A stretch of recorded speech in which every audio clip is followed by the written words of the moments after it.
Alright, so what's up guys? This is my first live stream ever in my life. So of course it's not gonna be perfect. So please understand if I mess up something, because I'm already nervous. So this is about an MLO that I'm making for someone. This is the main building. Let me show you. Where is it?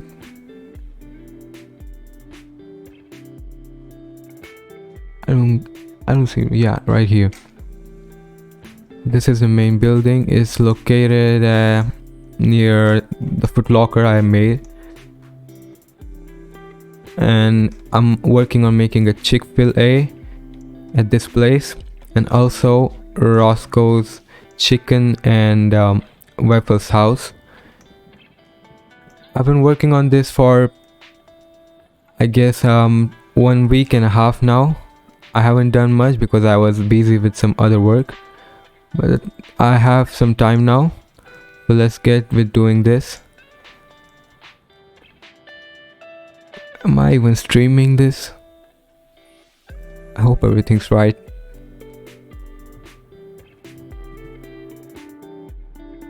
I don't know. Great. So let me show you what I've done by actually starting the game. Where's my server? Yeah, start. Ignore my desktop, it's really messed up. I'm really bad at keeping things proper, so just ignore that.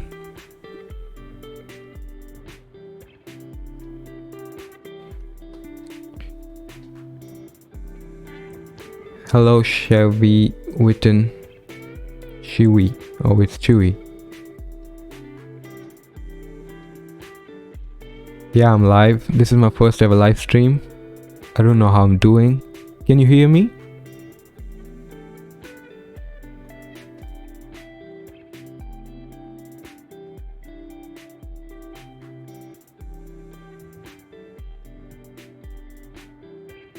Yeah.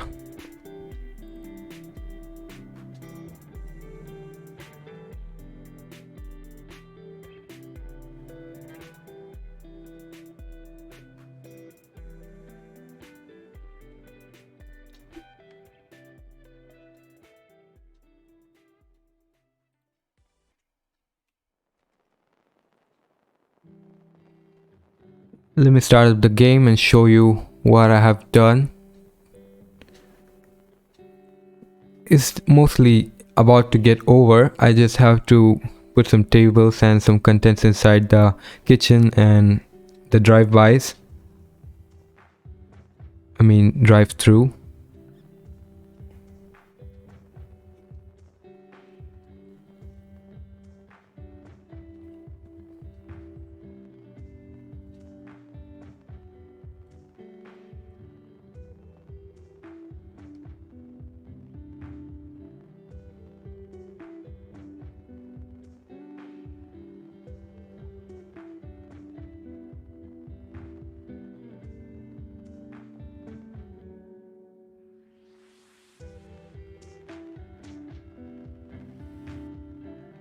Let me just reduce the desktop audio. It would be too loud.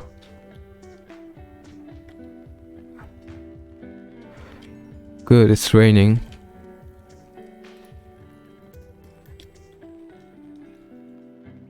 Great. So as I said, it's located near the first Foot Locker I ever made, which was also my first ever MLO. Yeah.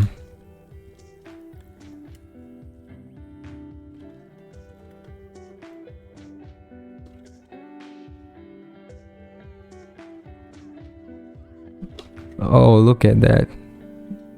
This man just ran over the lady. Anyways, so this is the Chick-fil-A I'm working on. And the glass, right now the windows, they are not the best ones that I can make.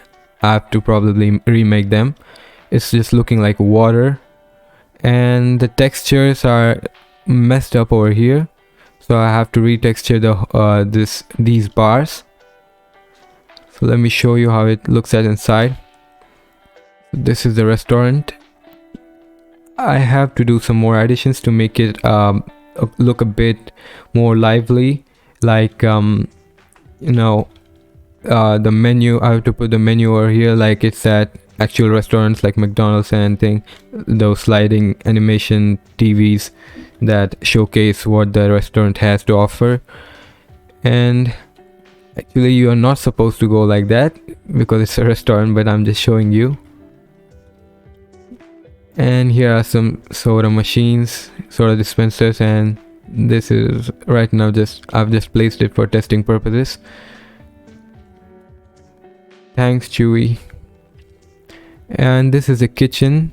This too is still a WIP. We got the ice box over here, the microwaves, breads, burgers and things.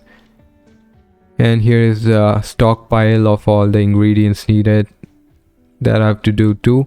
And here is the left side of the drive-through where you will actually order what you want. And oh look, the burger went on the floor. These are the chip fryers, more ovens. And this is another drive-through where you actually drive and wait over there, and the person inside will give you your order. These are another big ovens for, I guess, for making breads. And this is going to be the toilet for the employees. Of course they need one, but it's not done yet. I'll probably try to do it on this live stream. If I can't, on the next one. And this is the sink, which is messed up. The textures, I think it's not able to detect the textures, so it's just projecting whatever's around it. Sanitizer, yeah, that guy is really important. Sanitizer. And this room is for keeping the stock of everything that's needed, like boxes of supplies, ingredients, these cold drinks, and a lot of stuff. I have to put the doors over here. And this, right now I'm working on the Chick-fil-A first. So this is the menu of Chick-fil-A nutrition guide, the burgers, like what all you get in real life Chick-fil-A's. It's just all put up over there. And the same thing over here too. And let me show you how it looks at night time.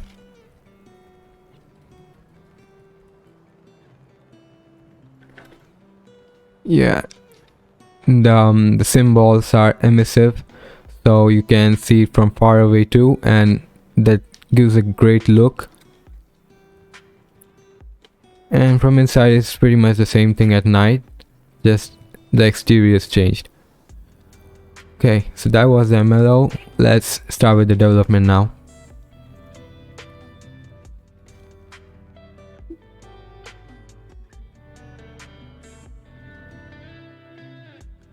Oh, Hedwig, welcome, thanks.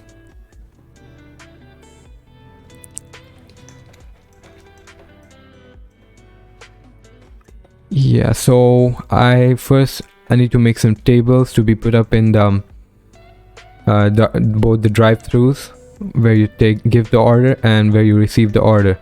So I just exported this prop from in-game, and I'm going to just make it a little bit smaller and remodel it according to my need so that it fits the drive-throughs. So let's do it.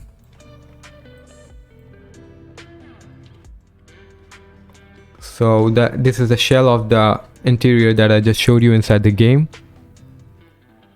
It's looking white because I've frozen it. Like you can freeze it through this part of the screen.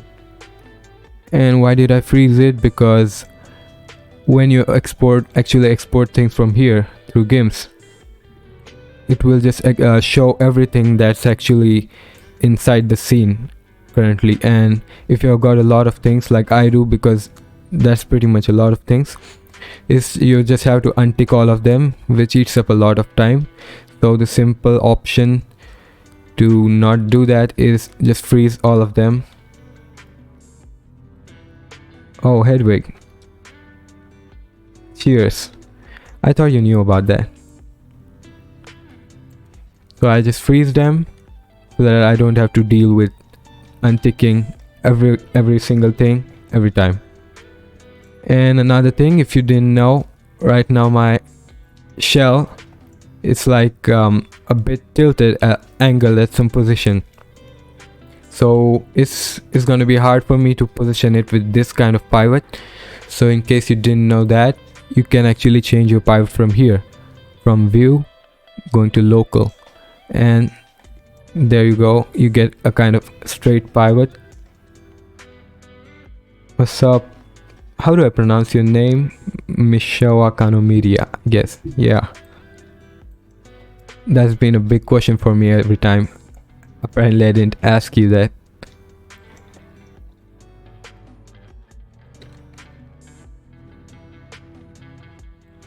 Okay, that's great. And I have a person from in-game, this one, which is frozen too. No, this is not frozen right now. I actually imported it so that I can scale these things and my shell to the size that the game should actually use. So let's just take this man over there to see if I can actually walk if I place that big thing that my drive-through, and it's gonna be a tight fit, so I'm gonna reduce the size of this. So whenever you export something from the game and import it into 3ds Max through games, it's always gonna be in this order. You will probably learn it. So I'm gonna collapse everything, convert this into editable poly, because editable poly is always the best for modeling things. And when you press F4, you go into edge mode, where you can see all the edges of your whatever thing you're making. I'm going to select the front part like this, deselect the side part, and again view local, we got the other pivot. But this local pivot doesn't always work. As you can see right now, I'm trying to move it here, but it's just messing things up. So in that case, there might be another option, but I don't know. I'm still learning modeling, so I'm just gonna keep it to view and do it by myself, while keeping the lines kind of parallel and keeping the geometry of this thing the same. Okay, that look good. This should do, I guess. Yeah, and extend it a little bit to this side.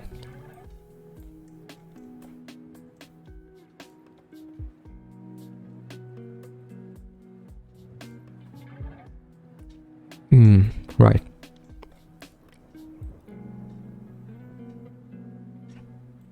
Okay, that looks good.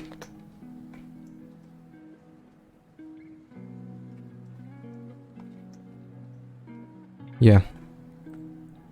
Now I'm just going to copy it from this, clone it, I mean. And for doing that, what I did just now, you just have to select the prop or whatever object you are currently want to copy, and then press shift.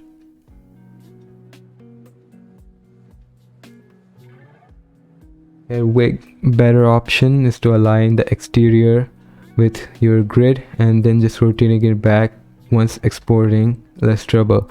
Yeah, I did that before while actually modeling the whole shell, but now I'm just used to doing this and I'm kind of lazy with that, so I don't really get into that. But yeah, that's right, what Hedwig said in the comments. That's a pretty neat way of doing it. You can go with whatever you think you are comfortable with. I think I'm with this, so I'm just going to do this. And about copying things, you just have to select the prop which you want to copy, take its pivot and press shift, keep it pressed, don't leave it, and any of the axis you have to drag the prop through any of the axis, X, Y or Z, doesn't matter, and drag it like this with your left mouse button. And here you get some options of whether you want to copy it or as instance or reference, and you should select the copy option here because you don't want it to be instance of that. Yeah, Z modeler, I don't know much about it, but it should be pretty much the same thing. Okay, so I've already copied it that side, so I'm just going to delete it with delete key, and here we go. Take it to this drive through.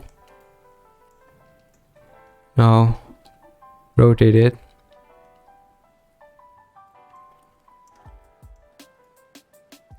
And sometimes if you're like too much far away from your prop, like I'm at some pretty big distance now, whenever your prop is selected, you can just select it through this thing over here, or you so if you need to go closer to it, you can just press Z and 3ds Max will take it to the closest point it can automatically, so you don't have to always scroll and scroll out.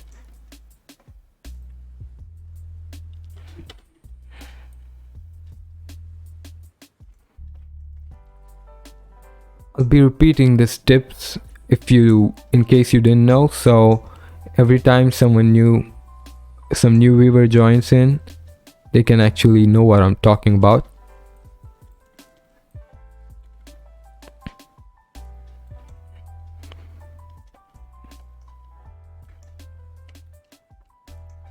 Yeah, let's take my person from here to there.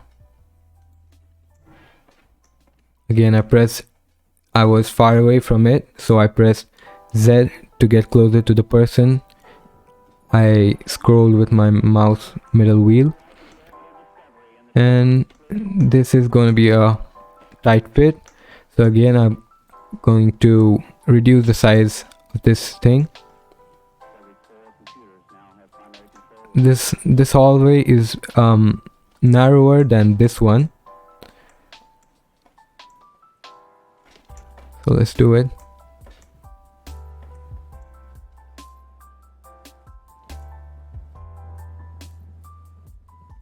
Now I deselected it.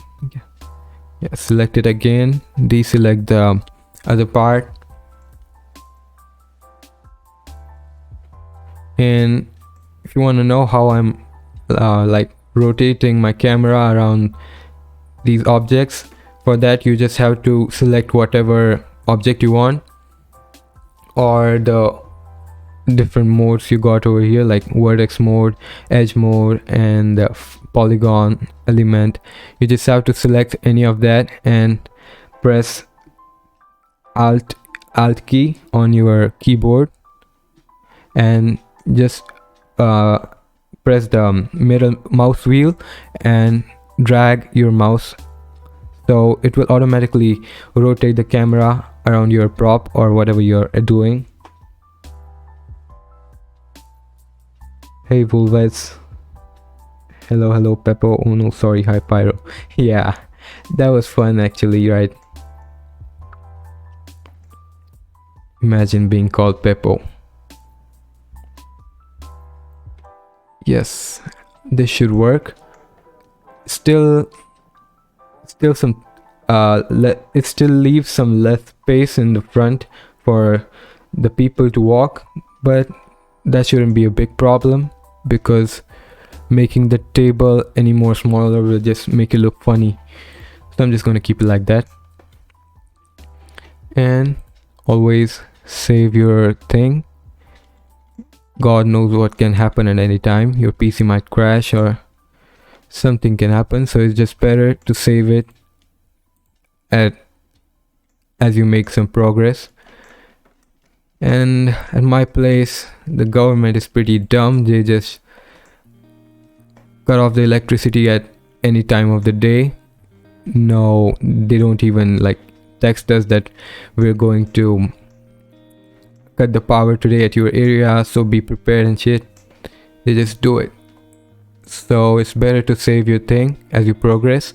And now I'm going to connect these two things by going here and pressing on the attach option, attach, and attach it to this one. Well, no, I guess I can't do that because as I've not streamed the whole process of making this MLO, I'm just going to do it from here. You might not be knowing that I have made this one part, this whole part as a new room with a different room ID. So attaching those two things won't work because this whole thing is room 3. From this drive-through to this this is room 3, and this is room 4. Sorry, this is room 4. So I have to make them as different props.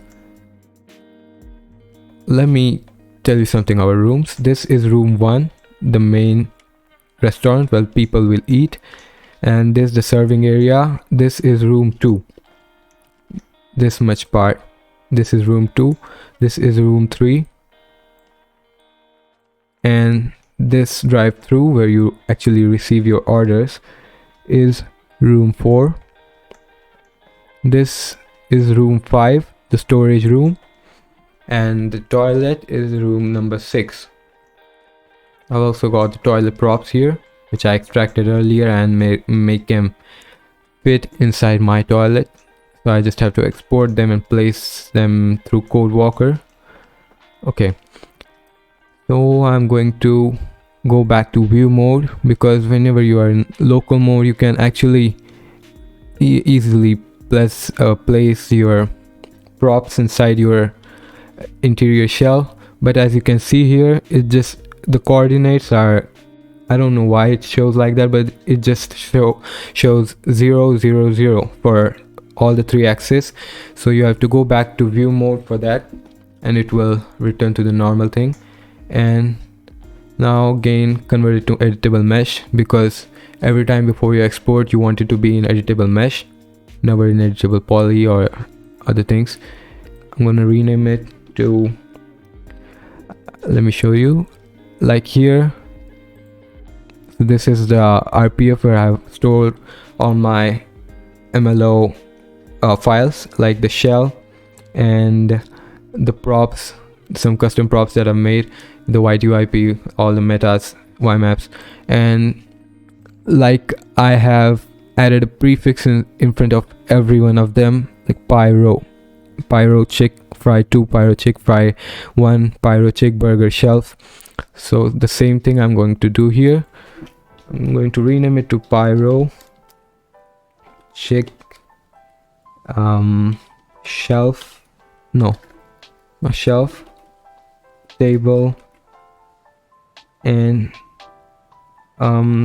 drive 1. Okay, pyro chick table drive 1. And another thing, change the vertex colors to green. If you don't know why, there are some tutorials on this on YouTube, or I will explain it to you in my upcoming live streams when I actually start a whole new MLO from scratch in front of you. Okay, so make the vertex colors to green. Now another thing, I'm going to transform the pivot to the center of the world by pressing this affect pivot only button, taking it to the center by manually inputting 0 0 0. So now the what is this thing called? I forgot the name of this. Let me check. Yeah, pivot. It's called pivot, right?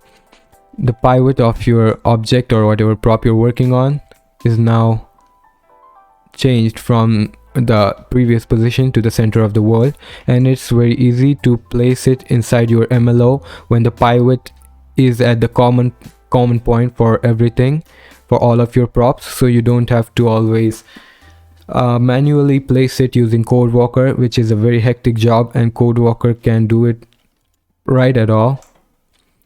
So I changed the pivot to the center. If you still did not understand why, again, I will explain it in my upcoming live streams. Okay, now I go out to reset XForm, reset selected, collapse 2. Now clone this thing by right clicking on it, and there should be a clone option right here, clone, and name it to 0x1 because I want it to be embedded collision. Now another thing, while making embedded collisions, make sure your model is not very detailed. I mean the collision model, as right now you can see over here the main model, which is the one that will be projected inside the game, is 400, has 400 vertices, which is not very huge number. So it's fine that I just converted into I just clone the same model and make it as my collision. But if you have an insanely detailed mesh with a lot of vertices, it would be better to just go here and make some simple boxes that should fit around your mesh. Like, let me show you one. I can make a box, convert it to editable mesh, and just place it around your prop. This is my prop over here, a burger shelf.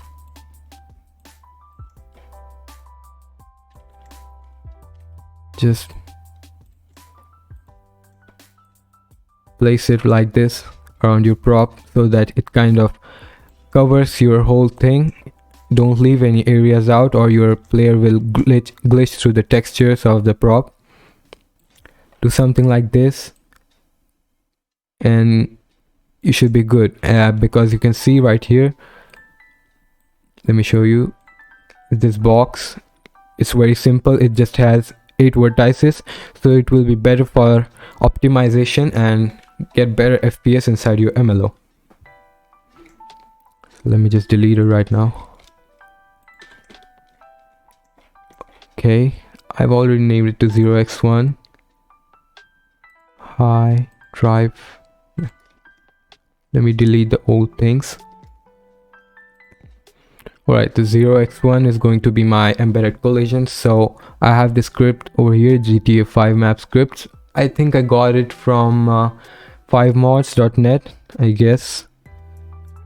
In case you don't find it, I'll probably put a link to it on my Discord somewhere. I don't remember where I got it from, but I think it's 5 mods. So this is pretty easy to use, as you don't have to manually go over here in create object and manually give the collision mesh and whatnot. So just you have to select whatever you want to convert to collision or mesh and create composite. Now you can see here eGames 5 collision composite 001. I'm going to rename it to Pyro collision for collision. So it just made my big job. It just did the big job in like 2 seconds. So that script is pretty easy to use and a must have if you are making a lot of maps.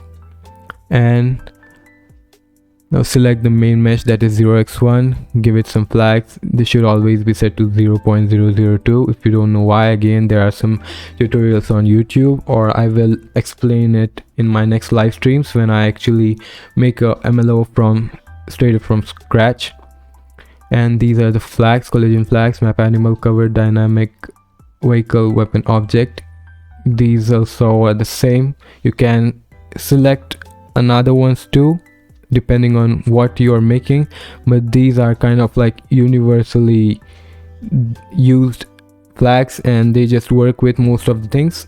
So you can just tick the ones that I tick right now, let it be. Okay, now select, this was about the collision, it's done. And now select the main table, and again create multiple models that will make the model for my prop. You see right here. Now drag and drop your collision into the model hierarchy, and there you go, your model is done. Now just you need to export it. I export to desktop, that's why my desktop is all messed up.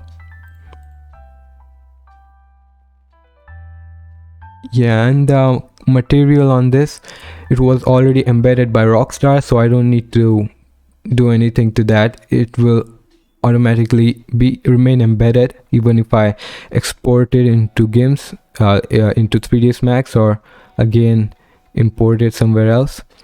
So here we have our table. All right,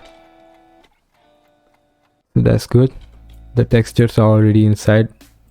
Like I told you, you don't have to use another YTD. And now select the main prop, copy its name.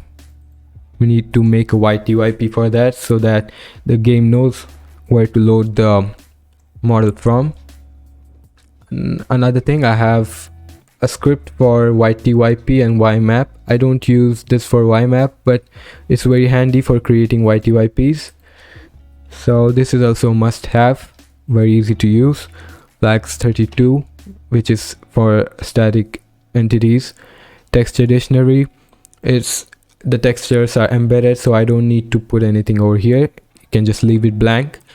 And the physics dictionary, this is what tells the game where to look the collision for, as I have named my collision as Pyro Coal. So I'm just gonna wait. I'm gonna do it again because I just changed my I just selected another prop. I'm gonna do it again. Again, the same thing. Yeah, the texture dictionary, just leave it. Physics dictionary, Pyro Coal. If you are doing embedded collision for your prop or whatever you're making, you have to put the name of the collision that you named here. Like I have named Pyro Collision, so here I will input Pyro Collision. If you don't do that, you won't get any collisions inside the game and you will glitch through the prop. And then you have to press add archetypes, export YTYP XML, save. Again, that I exported on my desktop, drag and drop into OpenIV. I'm going to delete it from here. Delete. Here is the YTYP. Select from item to item. This is the main YTYP of my MLO. Control plus enter is the shortcut for directly jumping into editing mode of any YMap or YTYP. Going to search MLO. So this is where I want to place the YTYP of the new prop that I just made. Control V, save. And I can delete the old one now, as I have already pasted the YTYP lines into my MLO's YTYP. Okay, so that's done. One table is done. Now again, like I told you, I'm gonna freeze it, because if you don't do that, next time you're gonna export something, there will be a big list of all the props that you have here showing over here, and you have to untick all of them manually, which is a big job and wastes a lot of time. So I'm just going to select this thing, and if you need to mask select a lot of objects, like you can do it through two ways. One takes much time, like select something, then another thing you want to select, you have to press Control, like hold it and press the left mouse button and just go on clicking it right this, which takes a lot of time. Another thing you can do is select one thing. Now I want to select all the 4 because that's what my prop consists of.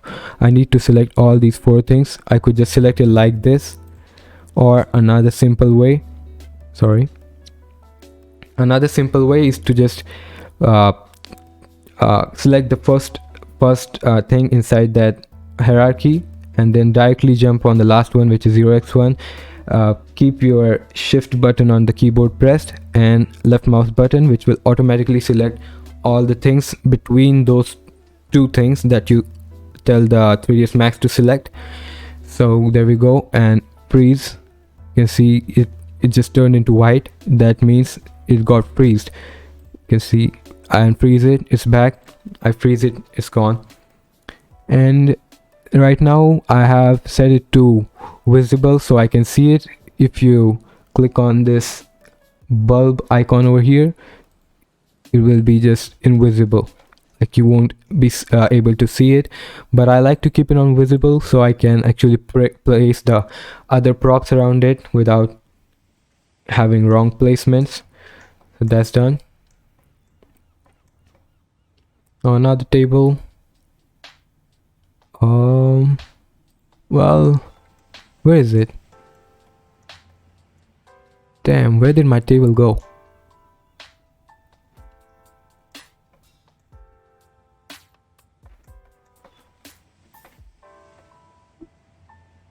I just did it like right in front of you a few minutes ago, and it just disappeared. Great. I'm just gonna unfreeze it and clone it again like I did before. I don't know how that happened. Shouldn't have actually happened, but I guess I deleted it while streaming. Copy it again. Freeze this thing. And collapse 2.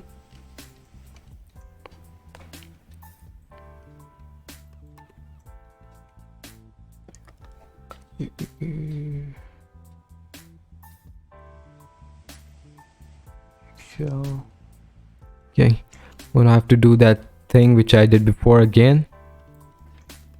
Rotate the prop.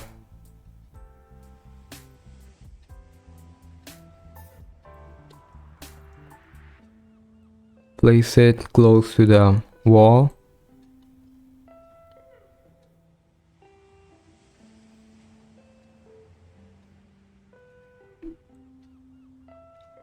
Yes, and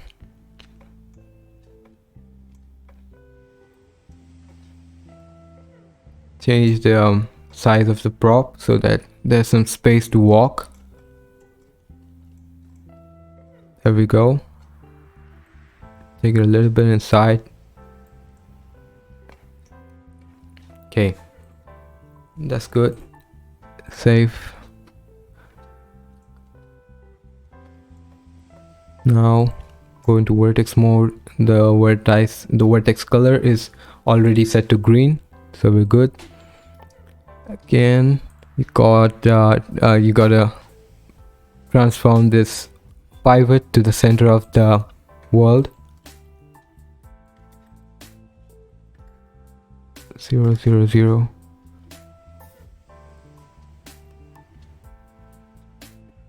Okay. Reset X form. Collapse 2. Drive. That the older prop was drive 1. So I'm gonna name this drive 2. All of the text will be the same. I'm just going to replace the 1 with 2. Okay, that's it. Then clone this, name it as 0x1.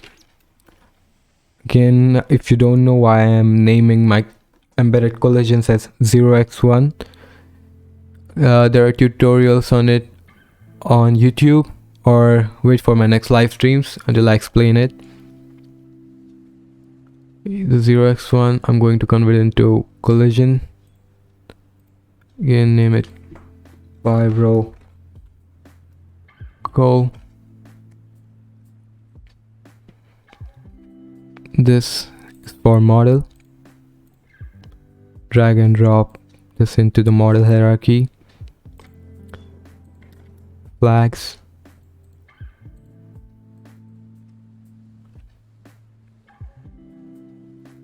Yes, drive to X1. Okay, we're good. Export the model. Desktop. Everything selected. Continue.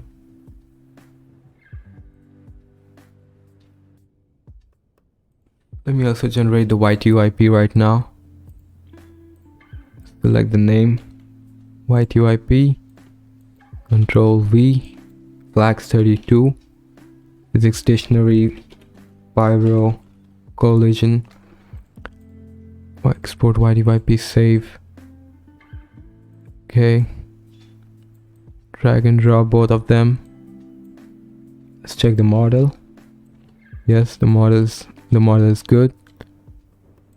And the white UIP.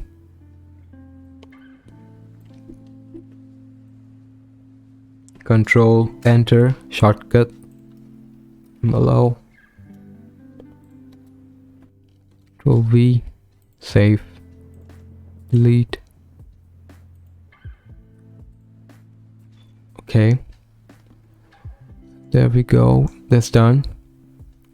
Now I need some light panels for my MLO. Let's just check if GTA already has them, the ones I need, or we will make some custom models for it. Panel, stair glass panel.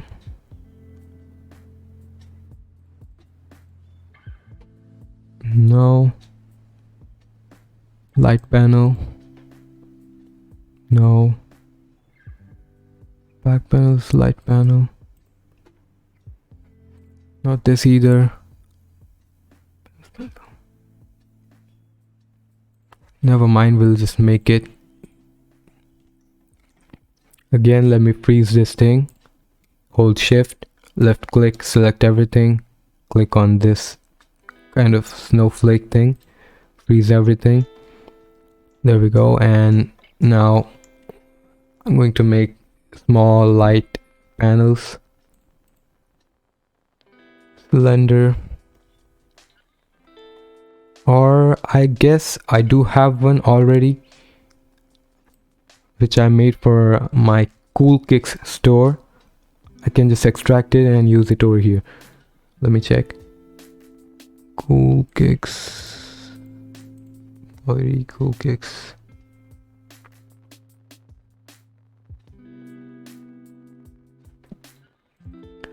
It should be inside my resources folder. Cool Kicks. Where did it go? What was the name of the file?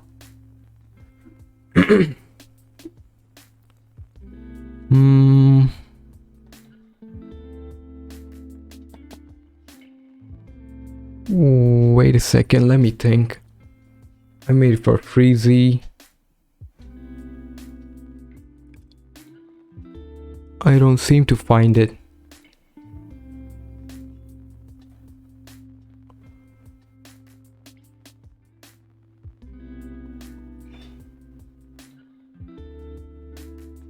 You guys, guess I'm gonna just have to make it myself.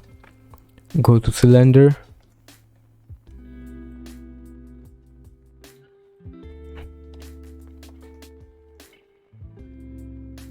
Take down the height segments, we don't need them.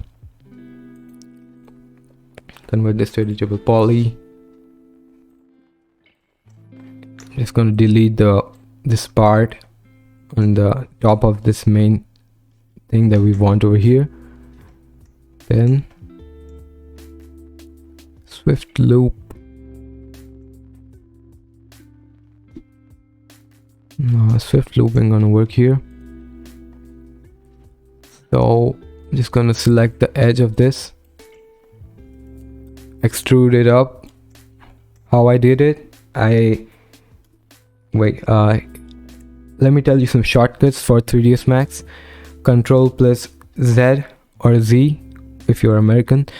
Control plus Z just does the undo of whatever you did. It's like universally the same for almost all softwares, and it's the same thing here also. Or you can do it manually from here. This is the undo button and this is the redo button. And now I'm just gonna go into edge mode, select all these edges. To extrude them, I'm going to keep the shift button pressed and move my mouse with this pivot selected, so it's gonna go up like this. Now by pressing R, which is another shortcut, I'll go into the resizing pivot.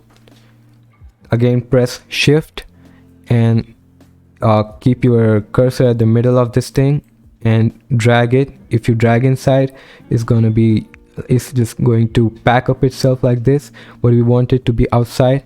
So I guess this much should be good. Or yeah, that's good. Again, we was in this what is this called? Select and uniform scale. Yeah, this is the scaling pivot. To go back into the pivot that actually moves your objects, just press W and here you go. Press shift again, keep it pressed, drag your mouse, and here we go. We just created a simple light panel. I guess it does look like one. Yes, you can go to R, map for all. Hey Apache, how do I pronounce it? Apache. What's up, man? Apache.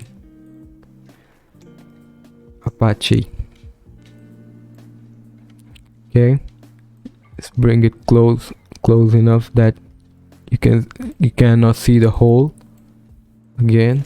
Yes, that should be good. Now go into the pivot mode again.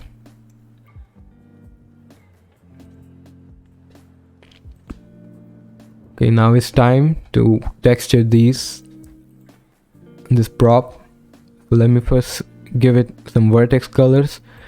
I'm going to give the whole prop as green first, because it's inside an MLO and green is universally the good working vertex color. But you can really do some beautiful effects if you know how to use vertex colors. Like, it's all dependent on each other, like the lights how you place the lights inside your MLO, what kind of vertex colors you use. If you use wrong vertex colors, it's just going to look messed up. Hey Apache, I'm doing fine, how are you? So I'm going to give this thing a green color first, and because I want this part to be emissive, like it's actually emitting light, I'm going to give it a white vertex color, because the emissive shader only works with white vertex color. I'm going to give this thing a white vertex color, and the rest of it the green. You can see it's green over here. You can see the vertex colors are displayed over here.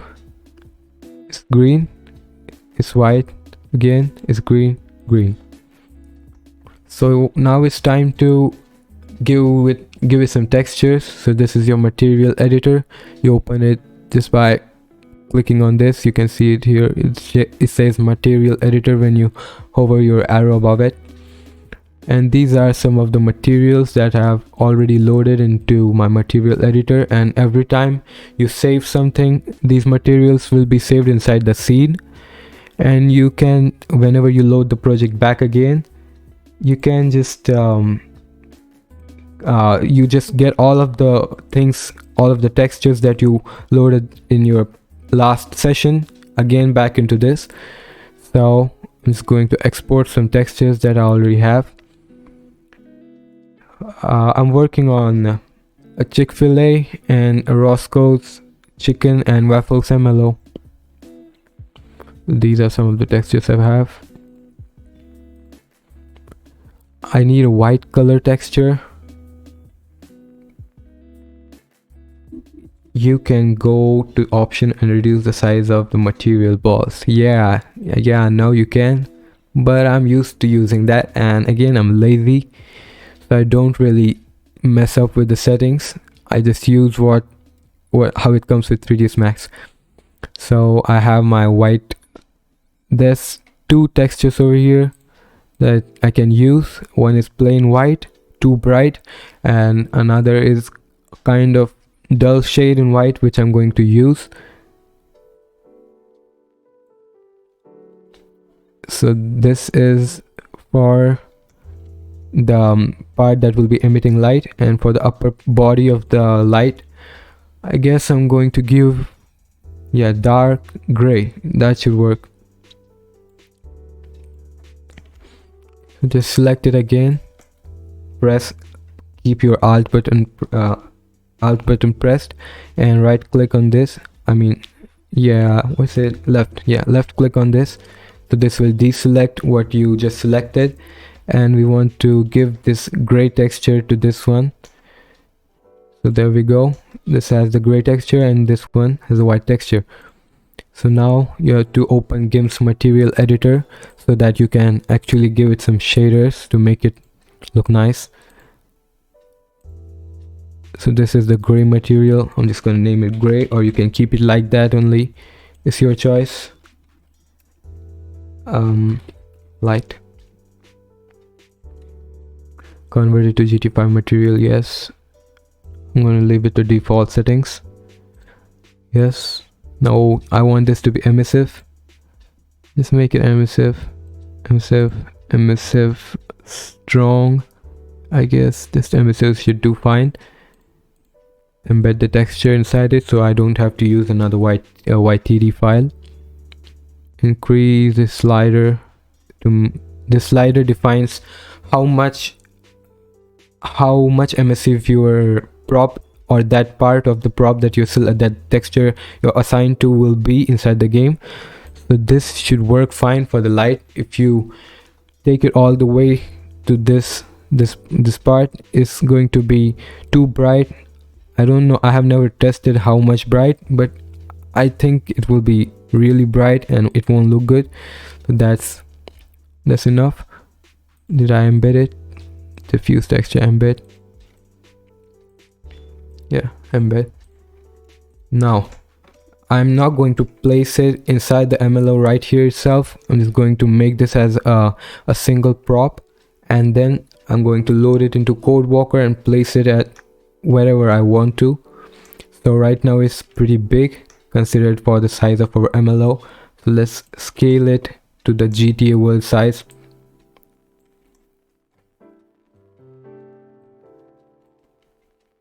Using the rescale tool.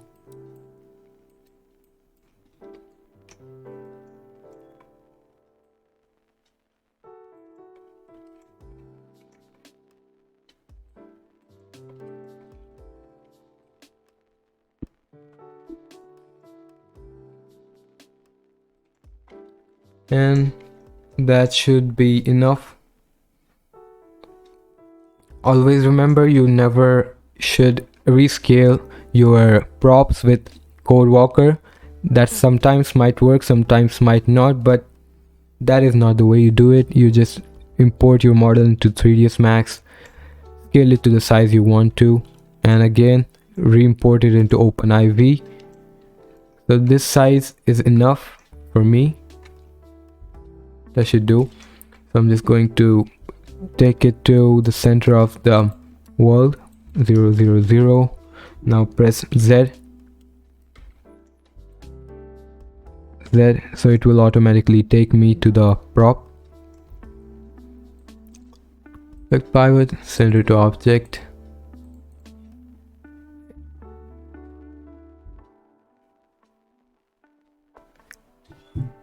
Yeah, Wolvies X is correct what it says in the comments. It won't work properly if you have embedded collision. So it's just better to import whatever prop you want to edit inside 3ds Max, make it according to the size you want, and again export it. Cylinder 1, I'm going to rename it to Pyro Chik Light 1. Do I have something like that? Pyro Chik lamp light. Okay, light 1. Now this doesn't need to have embedded collisions or any kind of collision, but still because it's going to be on the roof where players won't reach, but still, just if someone shoots the light and the bullet glitches through it, that won't look good. So I'm going to give it embedded collision, clone 0, or before, first I'm going to select reset xform collapse 2. Now clone it 0x1, pose it, models,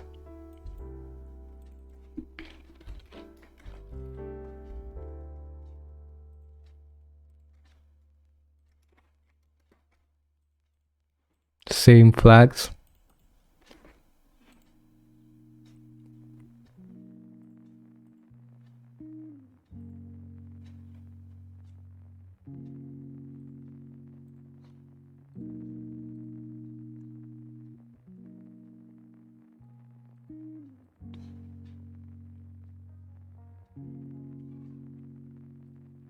Generate a YTYP.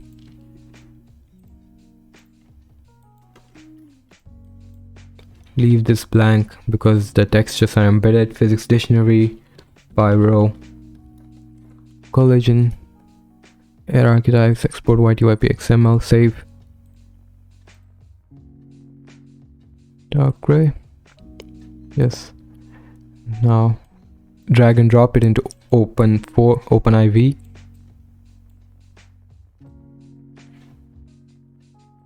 Copy these lines from item to item. Control plus enter shortcut for editing mode, and MLO. Paste it here, save, delete the YTYP. Okay, now the next thing is the door, and I need this door right here, which I'm right now I want it for my MLO. It's actually a door that's already present in game. What is the name of it? CH prop CH casino door 01C, but for some reason it isn't it's just show inside Codewalker, but when I load the game it's not there. So I'm just going to use the same model and just replace the names, make a custom YTYP for it, and make it into a custom door.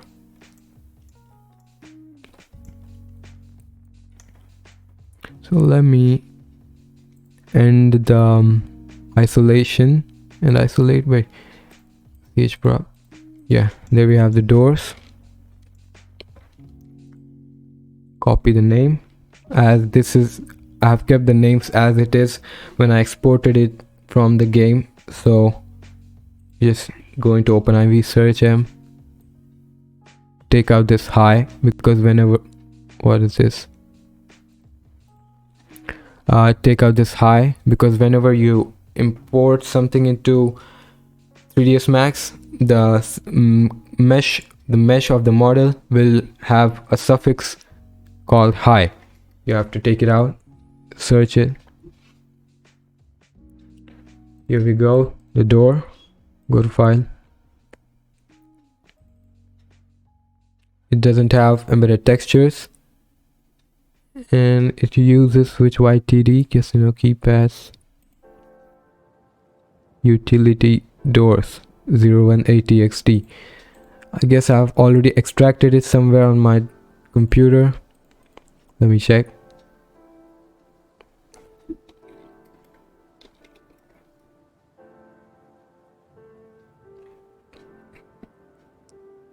what was the name again? CH prop, CH utility door. Yeah, I have it right here. Door 01A. 01A. Select the file that contains the textures. If you don't, it won't load the textures because it doesn't have embedded textures in it. It uses something from another YTD which I've already extracted. CH prop, yeah, this one.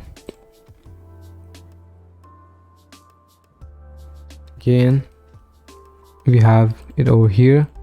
Press Z and it will take you to the prop.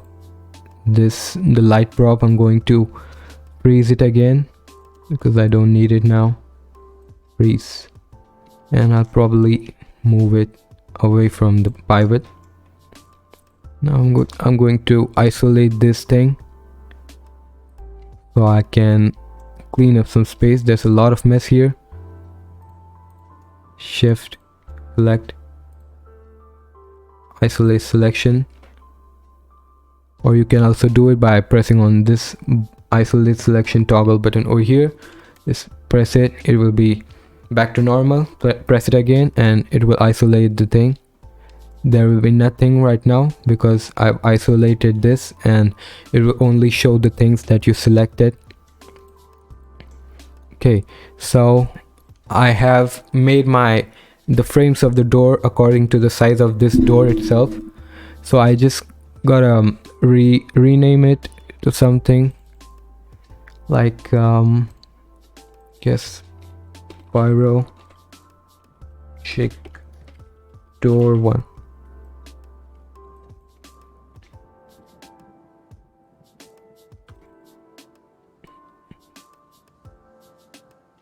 Replace everything. Yes, and I don't know why they have it all written in caps lock for capital letters for the bone of the door, but I prefer to do it the same way. So I'm just gonna do the way Rockstar did it. Pyro prop ch Chik. I guess that shouldn't really matter, but still, door. It's just one. Pyro Chik door 1. Okay, and I'm going to embed the textures inside this. Select the model, material editor,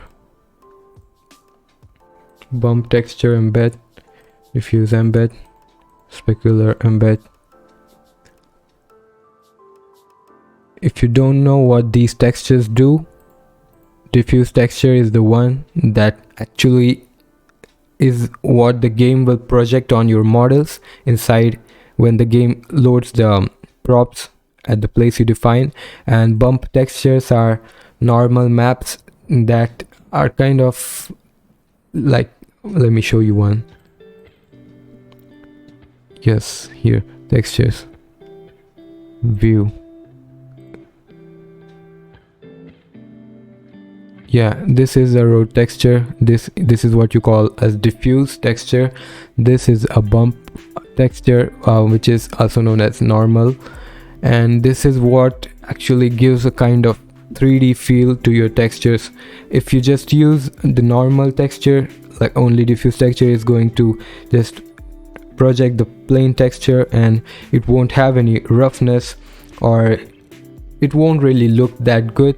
So you got to use some specular maps. Specular maps are mostly gray in color. I don't have any right here. Yeah, right here. This is a combination of all three. This is a diffuse texture, this is normal texture, and this is specular texture. I'm not really sure what specular does, but normal is what like kind of gives it a 3D and a real look. Specular is, I guess, to make it look better when there's lights around it. I'm not sure. Why is Photoshop opening? Anyways, okay, so I've embedded all of them. export it, desktop.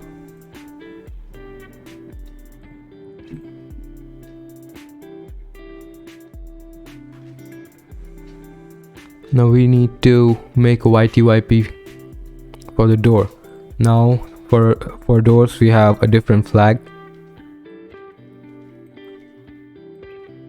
which is I don't know what it is. I'll search the old ones I made. Code selects YTYP. This is these are the files of a nightclub that I'm working on. I have made some custom doors for it too. Let me check. Yeah, flags. So it's 604110848. Control C, copy. Control V, paste. Wait a second. Did I copy the right flag? Door base archetype. Yes, it's right. Special attribute is 7. Texture dictionary, we embedded the texture, so we don't need to provide any texture dictionary. Physics dictionary will be the same thing because that's what we named it. Add archetypes, export YTYP, save, and save your progress.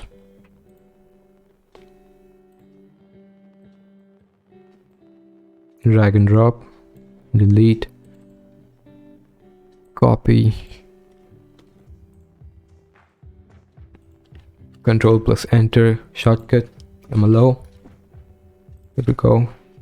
Paste, save, delete this YTYP. So there we created a custom door. I mean, it isn't really custom because I just extracted it from the base game, renamed it according to the names I want to give it. Wait a second, let me drink some water, I'm thirsty.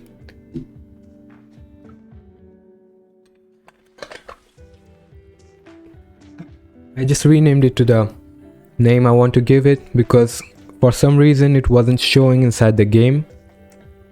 So now I have a custom door. Another thing for the, it's going to delete it, I don't need it. Yeah, this is the door for the toilet that I'm making. So it already says WC on it written. So I already have this door in one of my the nightclub MLO that I told you. It already has a door, so I'm just going to extract that YDR from there. Nightclub WC door, you can see it over here.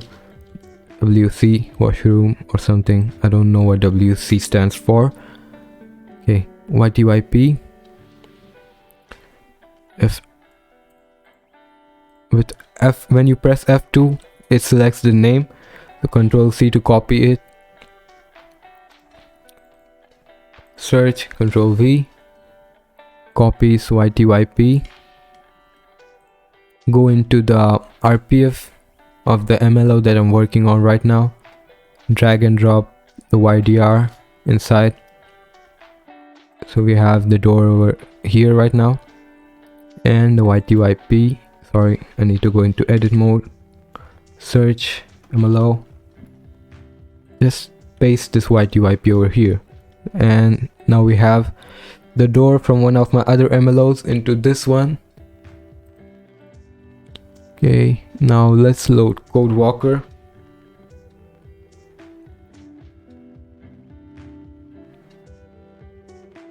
Look at my desktop, it's really messed up. I need to arrange these things, but I'm just lazy.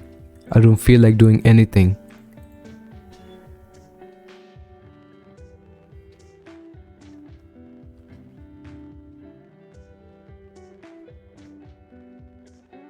And another tip, whenever your Code Walker is loading something, whenever you press on these buttons of enable mods and enable DLC, it's better to just leave it alone, because at least for me, if you just move it around like this or do something while it's loading the mods and DLCs folders, it will just freeze and then crash. So it's just better to leave it alone when it's loading the mods and DLCs.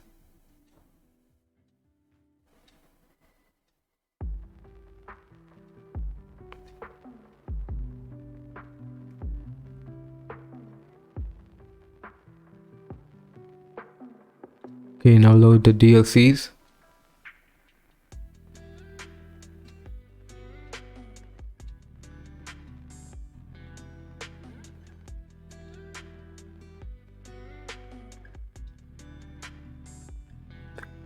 Wait patiently.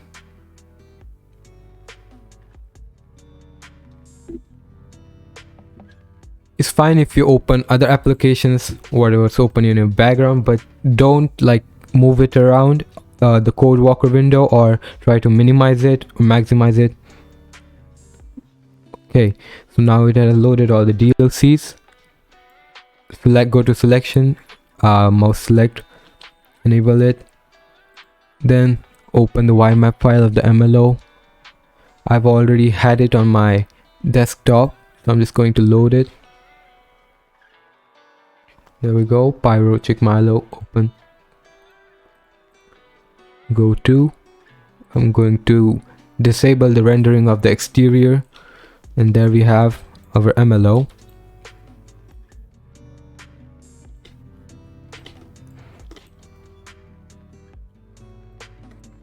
Yes. So I gotta select something like a prop or something, then add to project to open its YTYP. And these are the doors, like the base game doors that are already placed here. You can see it here in CodeWalker, but like I showed you at the start of my stream, the actual in-game footage of how this MLO looks inside, there weren't any doors inside. So I don't know what's the problem, but it just won't show up. So that's why I made the custom doors. So I'm going to select the name of the door. What did I name it?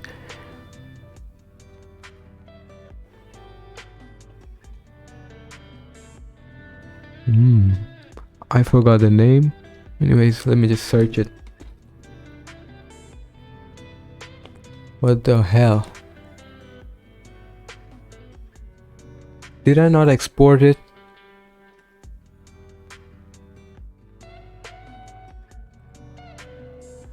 Shit, Wolves. Thanks, man. I think I forgot to export the door. Yeah. Control Z, yeah. I just forgot to export this thing.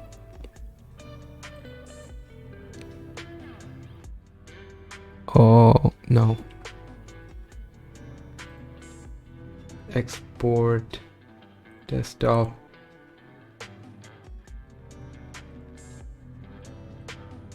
Continue. Yeah, I forgot to do that, I guess. And generate a YTYP. Flags. Again, the flags. Let me check.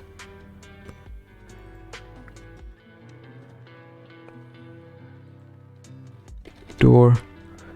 Flag 640. Control C. Flags. Texture dictionary. We don't need one because it's embedded. Physics dictionary is the same as the name of the prop. Control V. Add archetypes. Export YTYP. Save. Now I will need to close this whole thing again, because if you edit something in your YTYP or add new props, that won't show in CodeWalker unless you restart it. So I'm just going to quit it. Drag and drop. Door 1. Yes, we do have the door right now. Copy the YTYP, Control C, Control Enter, low, save. Okay, now let's load CodeWalker.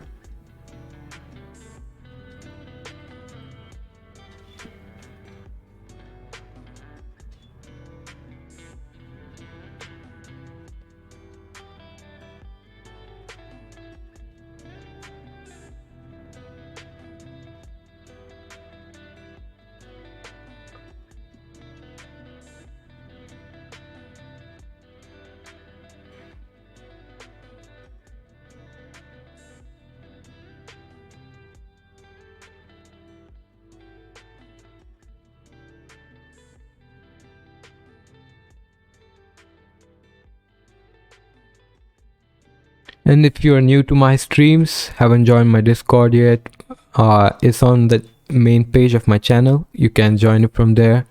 Check out my MLOs, and or just come and hang out with us. Your choice.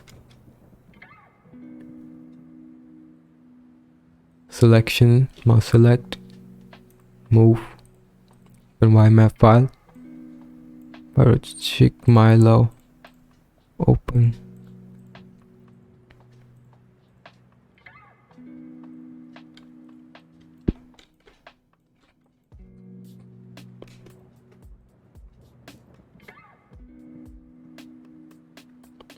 Okay, so let's replace these doors first. What was the name? F2, which will highlight the name. Control C to select it. Now, yeah, there we go. We replace the door. Place this one. You won't see any change because it's just the same thing with just a different name. But now it will show inside the game because it's a custom object. I don't know why it wasn't showing before. Now it should. Control V. Here's the toilet. Yeah, this is a room number. It's always better to attach your doors to the portals, but it doesn't really matter. But attaching to portals should be the thing you should be doing. But just to save time, I'll put it inside the room, and this is room number 3. So let's go to room number 3. Yes. White UIP, MLO, new entity. Now here I have a different door. WC door, Control C, F2, Control V. And here's the door. Where is the WC written? Right over here.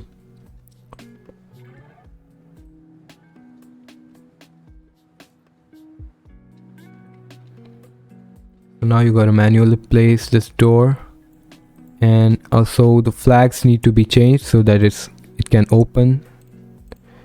I'll just copy the flags of the door that I placed earlier, paste it over here. Okay.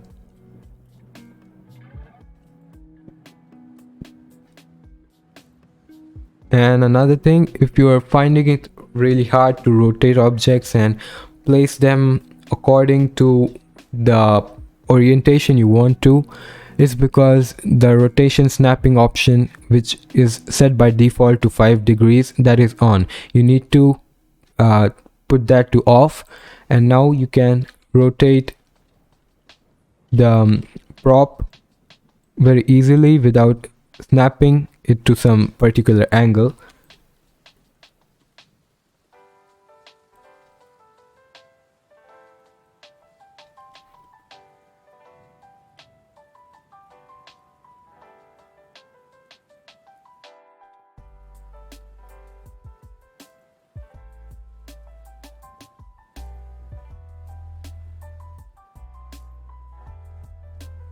It will still take some time, but you should be able to do it much better than with the rotation snapping option enabled.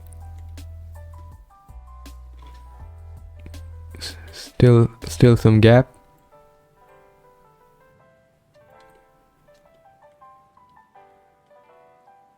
Check if the both sides are okay, because the gap won't really look good if you have a light source over here. I have one, and if you leave some gap over here, you can have the light passing like from the sides of the doors into the other room, which won't look good. Okay, so here I have just randomly placed these props, which I have to arrange them properly. So let's take this burger, copy its name, going to this room, and this is the place where you actually keep the burgers and all inside a restaurant. I'm just gonna shift it. This code walker also does have some shortcuts just like 3ds Max, like I just did now. Select a prop and press shift and drag it the mouse with one of the axes selected, and it will clone the entity or the prop. Now replace it with the burger. There we go, we have the burger.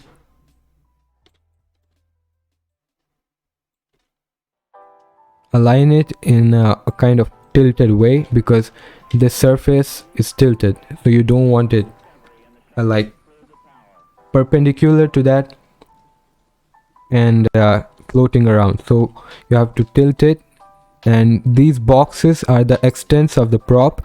This should help you to place it properly. You can see, yeah, with these two white lines inside the box, that means my entity or prop is placed properly.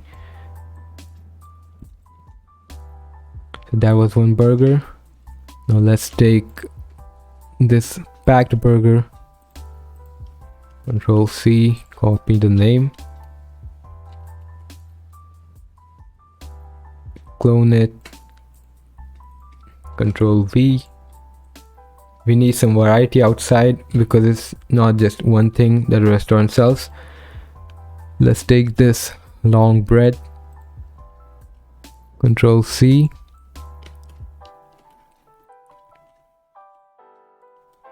again clone it, Control V, and place it down, a little bit up, a little bit down.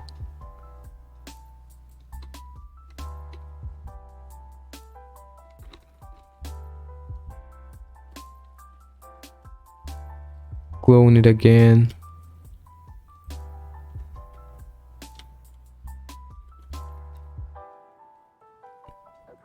Clone. Now you might be thinking like I'm just duplicating the same things and putting them around inside these shelves, burger shelves, but that doesn't really matter because while making the MLO, you are the only one who knows how you make it. And even if you duplicate the same things while playing inside the game, the person, he won't pay much attention on what's actually or the things you have put inside there, and you can just duplicate the same things around here and he won't notice it and it will look good. So you don't need to like put a lot of things inside it, because the more things you put, the more lag. I mean, it won't lag like with these many props, because it does look like a lot, but it's still a little. Like I showed you at the beginning, the gameplay, it doesn't lag at all. It works smoothly at 60 FPS, but it's still better to keep your vertex count of your MLO as low as possible to make it good, well optimized for all systems. So let's duplicate the bread, place it a little bit down.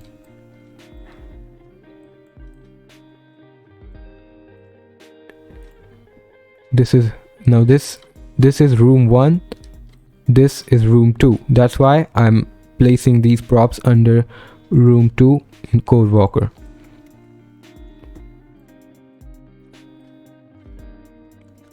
Let's just copy it again and put it that side. The burger, place it a little bit up. Another burger.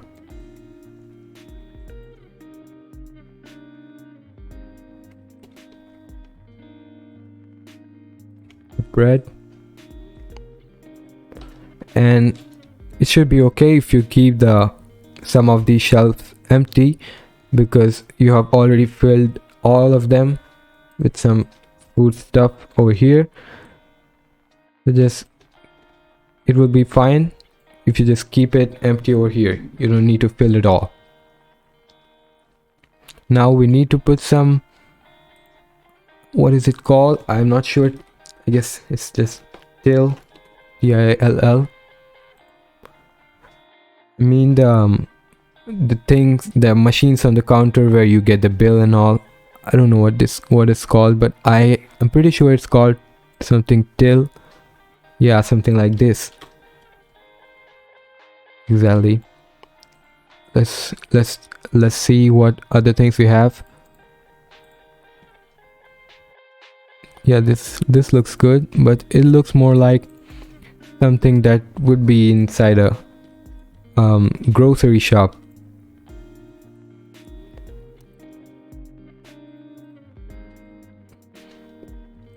Same thing.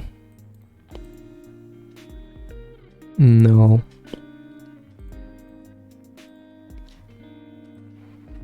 Yes, now that looks kind of modern and something that would be inside a fast food restaurant.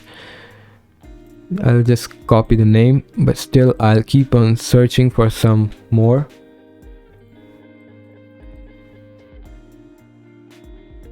No. Still no. Okay, so that's it. It's over. Which was the one I selected? Control V. Yeah, search. Does it have embedded collision? Well, no, it doesn't. It don't have embedded collisions, which means if I place it right now, the base game prop, it won't have collisions and you can actually run through it, so that won't work. So I'm just going to extract it. Go to file, extract it, and import it into 3ds Max. Give it some collisions, embedded collisions, and we should be good to go. Okay, the doors are done. So let's place the lights that we made.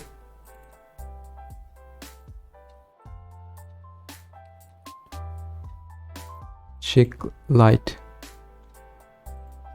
Wait a second. CJIK. I misspelled it. What is it in white UIP? It's the same thing, so that shouldn't matter.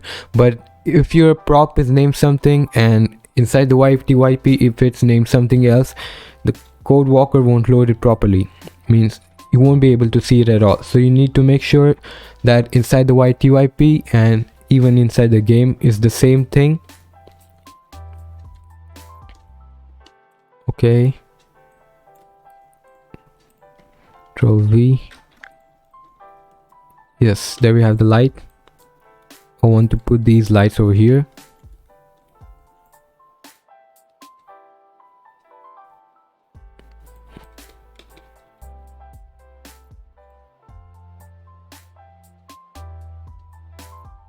One over here.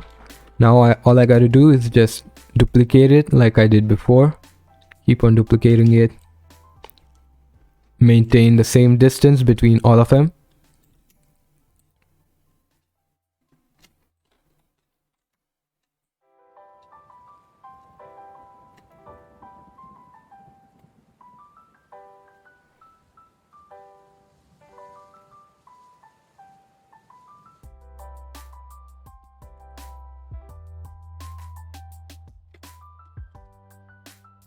And yeah, that looks good.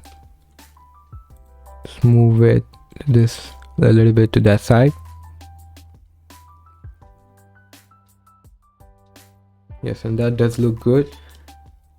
Now I have to create some props to like display it on this wall over here, and something hanging from here that should display the menu of all the food stuff that restaurant has to offer to the customers. Okay, now let's place the tables that I made for drive-by. So this is room number 4. So I gotta go into room number 4. Yes, so room number 4, YTYP, MLO, new entity. The name of that thing was table.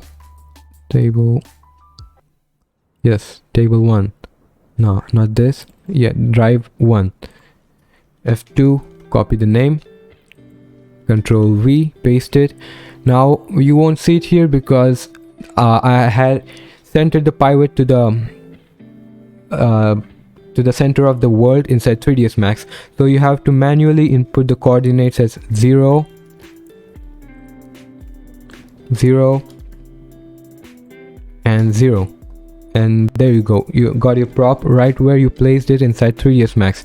So that's a very easy way to do it, instead of actually placing it converting it into a single prop and placing it manually inside CodeWalker, because CodeWalker doesn't really do that well when it comes to manually placing.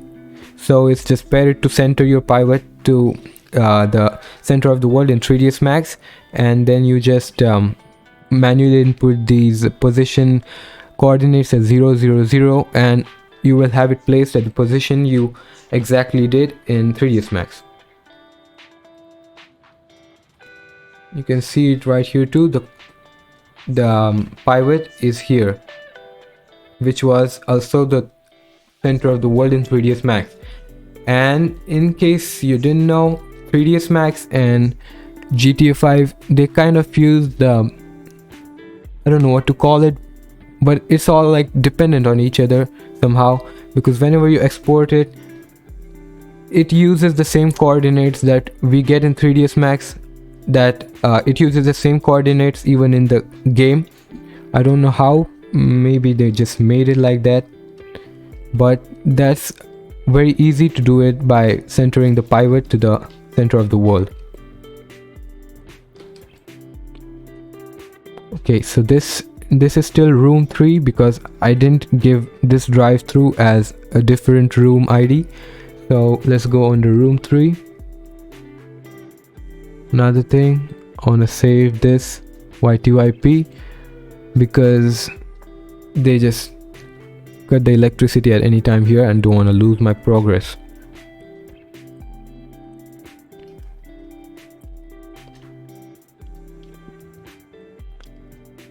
So flags 32. Chik table drive 2. Copy the coordinates, because we did the same thing with this one. Rotation coordinates, and there we go, we have the table, and it does look really good.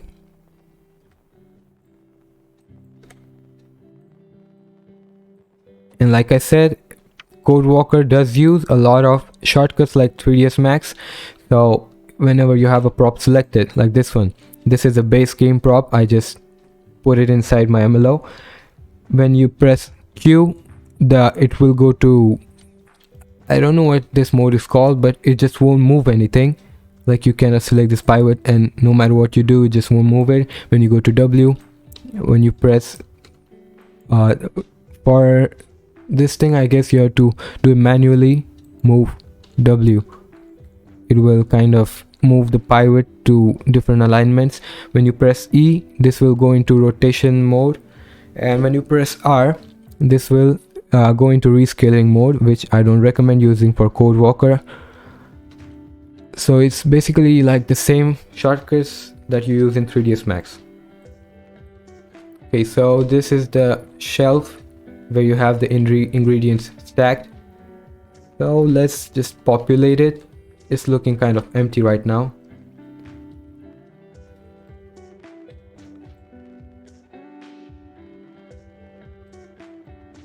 And you make sure that you place your props kind of close to the base of whatever the thing you're placing it on, or it will be like floating inside the game, which doesn't look good, of course.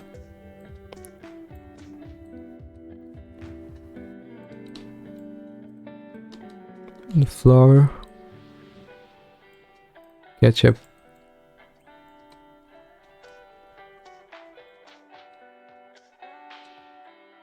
And these things, you might be thinking like, which restaurant uses all ready-made things like this?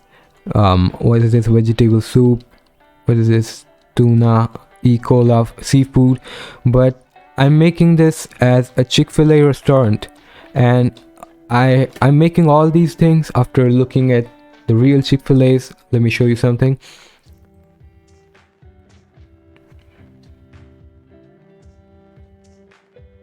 Like videos. Yeah, this one. So this is the video of a real Chick-fil-A. Let me show you their kitchen.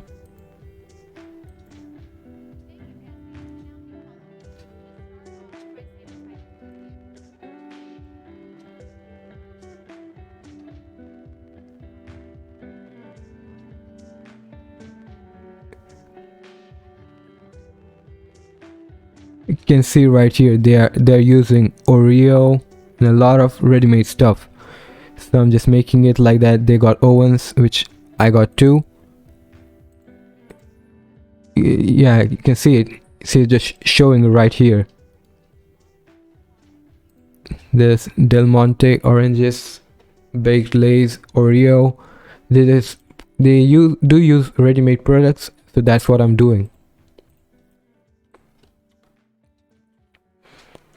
If you're making something from real life as a map for GTA, so you should keep an eye on the videos on YouTube, so you get more ideas, and people would actually love it if you make it just like the real thing that is inside in the real world.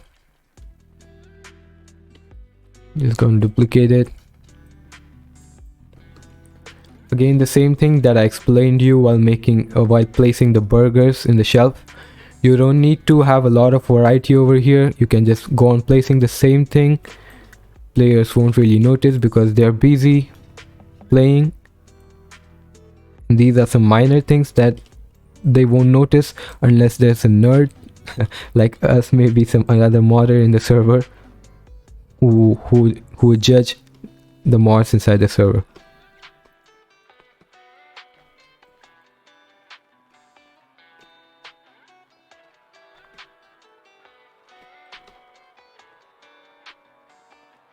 How many viewers we got? Is anyone even watching this? Let me check. 2 viewers, great.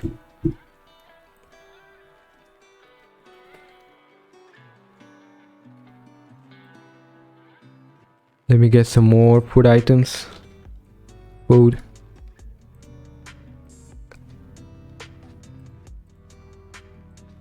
Save.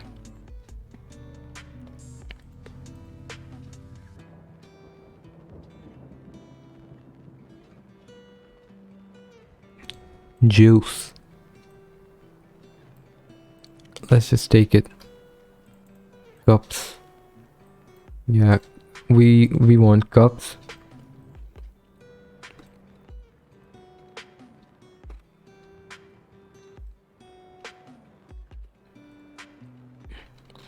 Well, cups don't load here for some reason, so just forget that.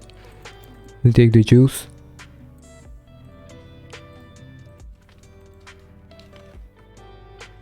Yeah, they didn't load because when you copy the name of something through this option, copy name, and paste it with Ctrl+V inside CodeWalker, it will also have the extension. Like this one was a YFT file, so it has YFT over here, and unless you remove that YFT.yft or .ydr extension, the things won't load. So because I'm making a Chick-fil-A right now, and this thing, if you know GTA very well, you will know that this is burger shot symbol, and we don't want that in Chick-fil-A. So I'm just gonna place it and rotate it to the back side so that the name and symbol of this is invisible to the players. That should do.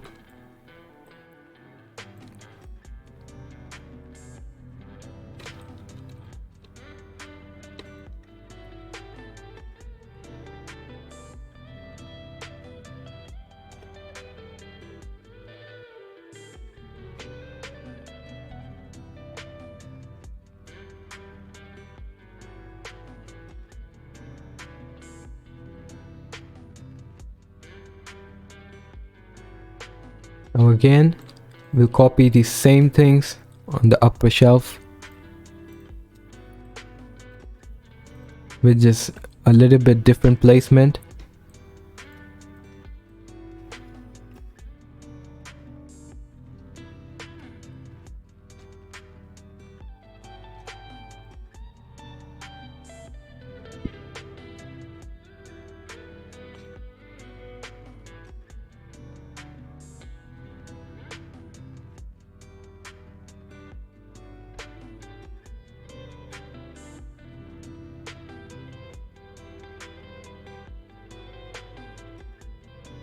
Now let's interchange this.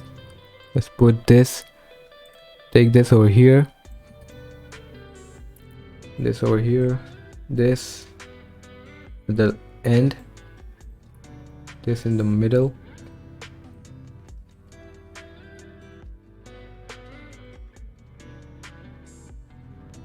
Again, save your progress.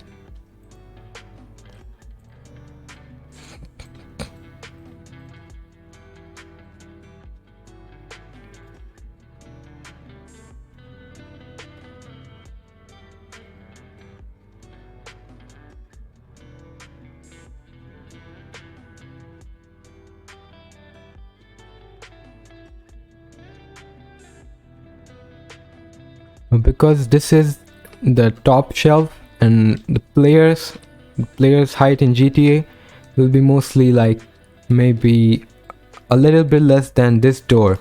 So if you observe carefully, they will be able to see like mostly till this level of the shelf where the bread and all is placed. So you don't need to add a lot of things here, just the sides so that it doesn't look empty. Just fill the sides.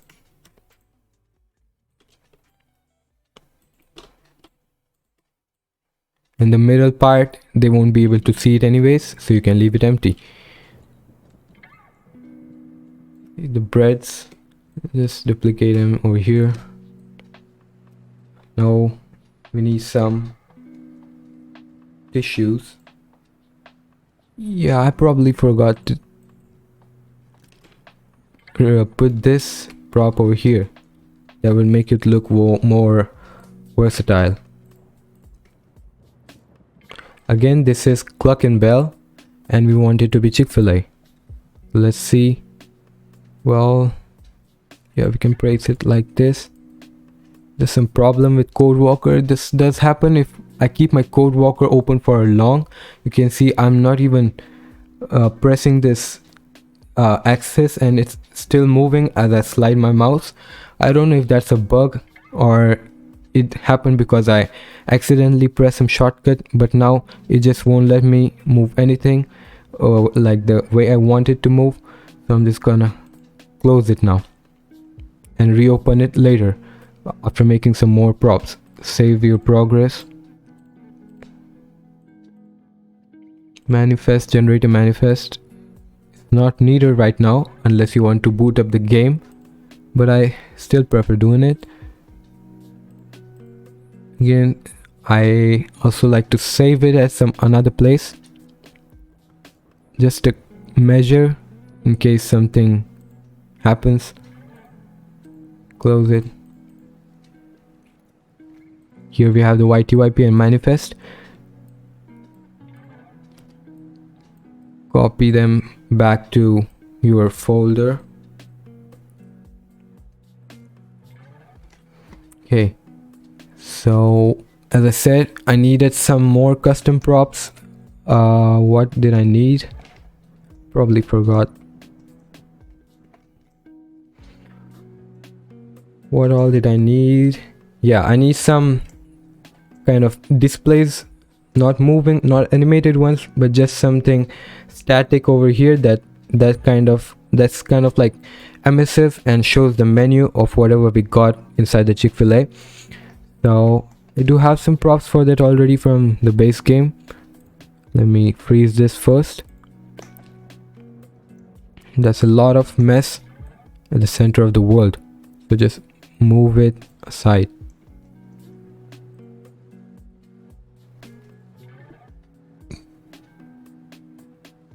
I have it in SOSA.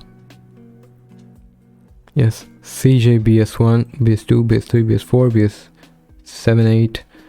Yeah, open it. No, that won't open it because those are GTA 4 props that I extracted. I need some another script for GTA 4. You can't use GIMPs for GTA 5 for GTA 4, even though it shares the same files, ODR and I mean the ODR format. Even if it shares the same thing, you can't use the same software. I mean the script, the same GIMPs script for both the things. You have a different GIMPs script for GTA 4, so you need that. Go to desktop, Sosa, CJBS, and this thing doesn't export multiple files at once, so I have to import them manually. And yes, this green box is here because, like I said, it's a GTA 4 prop, and GTA 4 has some different settings for their props. So you gotta delete the extra things, just keep the model. It doesn't have textures because I forgot to import the textures, and we don't need the textures anyway because we're going to manually put new textures to it, like the real menus of Chick-fil-A.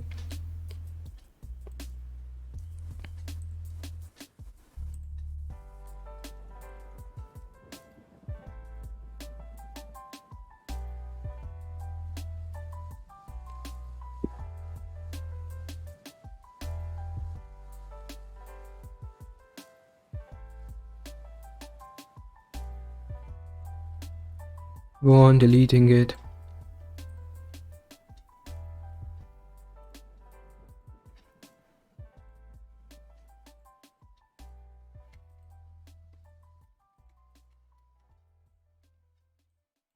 Okay, so we have these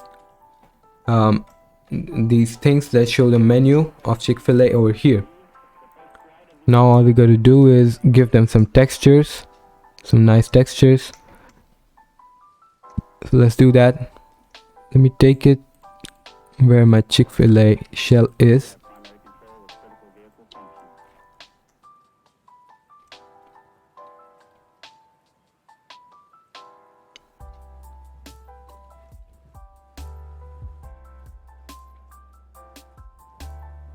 Always save your progress. Just a second. Again, a reminder, if you haven't joined my server yet, feel free to join it. You can probably get some help there, but there are a lot of other servers. They should be good enough to help you to get started with mapping. Now this thing is very big for my MLO. Let me select the person, take him over here, set. Yeah, if a customer is standing near this desk, and if I place this, let's go to local, and if I place this thing over here, that is gonna like hide almost everything here, so I don't want to do that. So I need to find some another place to place my props, or rescale it to some less size. Rescaling, yeah, that should do. Little bit, little more big, wider.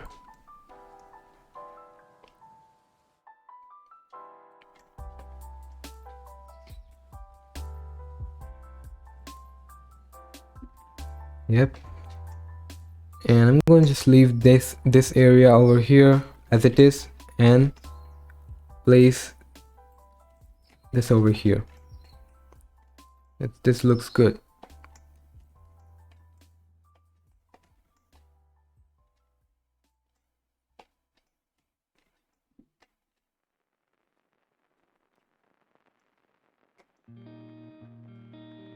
Fill up the space.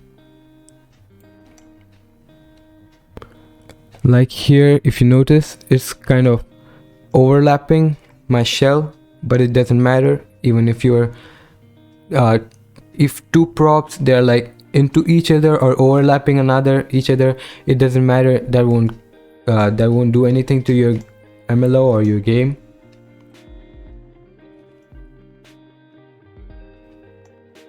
Let's rotate it a little bit.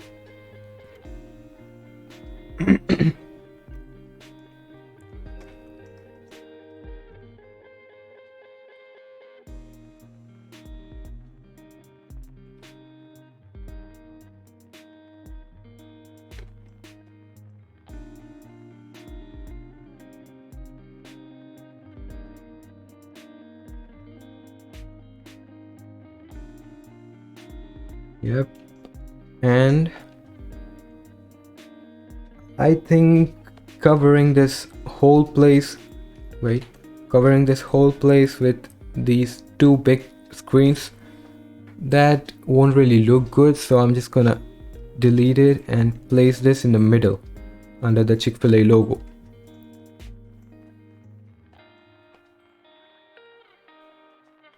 And this I'm going to place on the sides, the side walls over here. That should look good.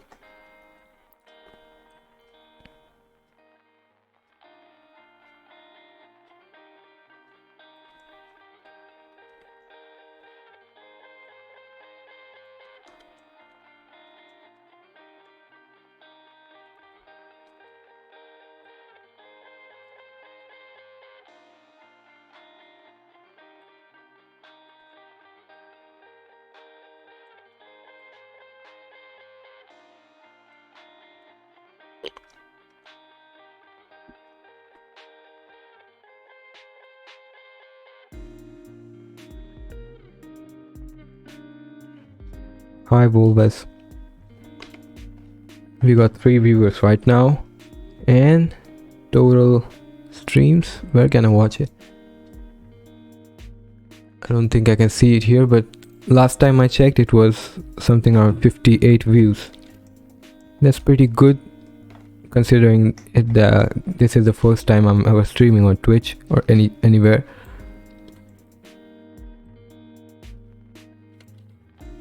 Yeah, I guess that big should do.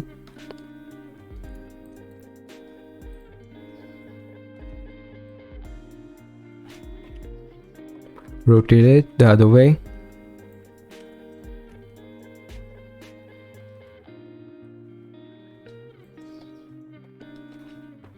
Align it to the wall.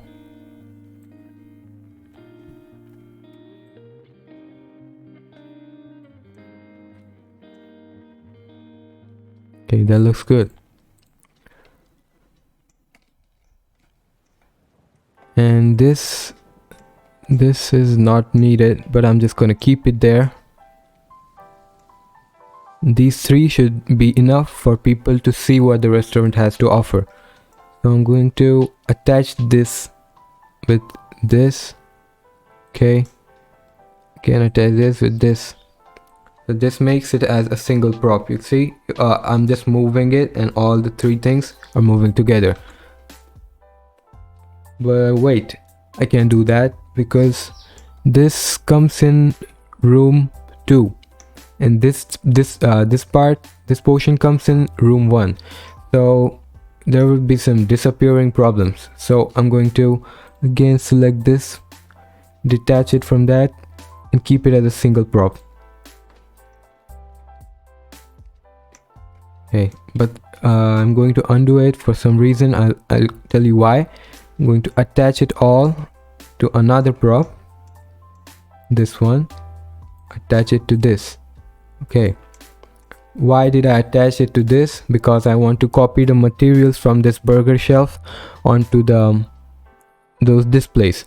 So the easiest way to do that is just attach the props, and it will use the same what is it called, like, let me just check. Yeah, material ID. It will use the same material ID for the props that we just placed. So this burger shelf, it has material ID is 9 for this material, and I want that material to be on the sides as the borders of these things. So I'm going to select all those faces that I want to be the same material.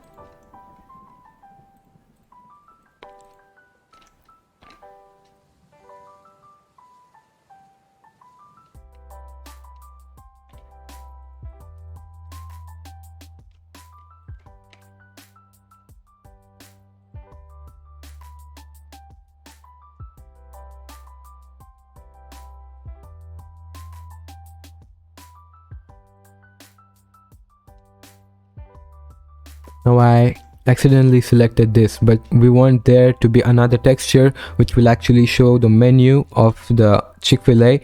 So just press Ctrl Z to deselect it. That means I just undo the actions that I did. Or if you again select it, you can just hold Alt and left click mouse button and it will deselect that part. Or another simplest way to do this was going to isolate mode, select everything and just deselect this. See, it's so easy. I was acting like dumb. This is way much easier than what I was doing before.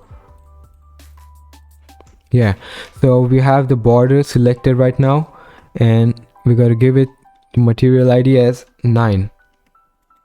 You see here the name of the material is displayed and we have the material right over here, but it's kind of weirdly placed, so we need to use UVW map modifier.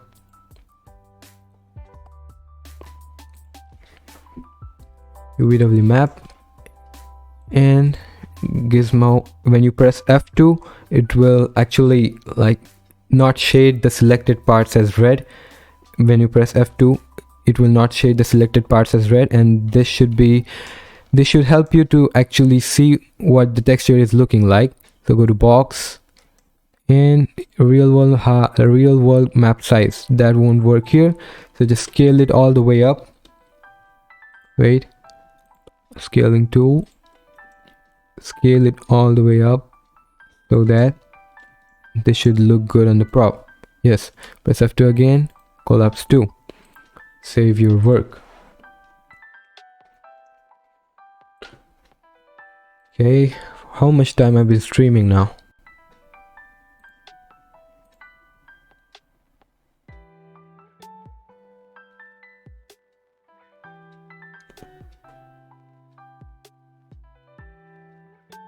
What is this? Oh, I'm seeing myself.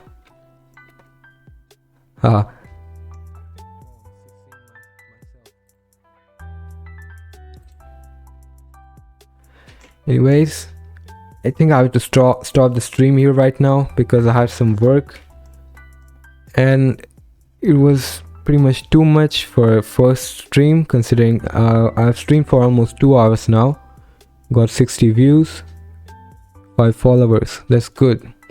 So everyone who is watching this, thank you for watching. If you haven't joined my Discord yet, do join it. You'll get to see my other creations and my other maps. You also have the links to everything on my Twitch channel main page where all the links are displayed. My YouTube channel, I also sing.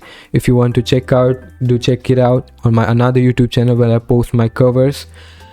And that's all for this stream. To anyone who is watching this right now or will watch this in future, as I'm not a Twitch affiliate or partner yet, this stream will get deleted after 14 days. So I'm going to download it and re-upload it on YouTube. So anyone who missed it can watch it later on. So have a good day. Bye.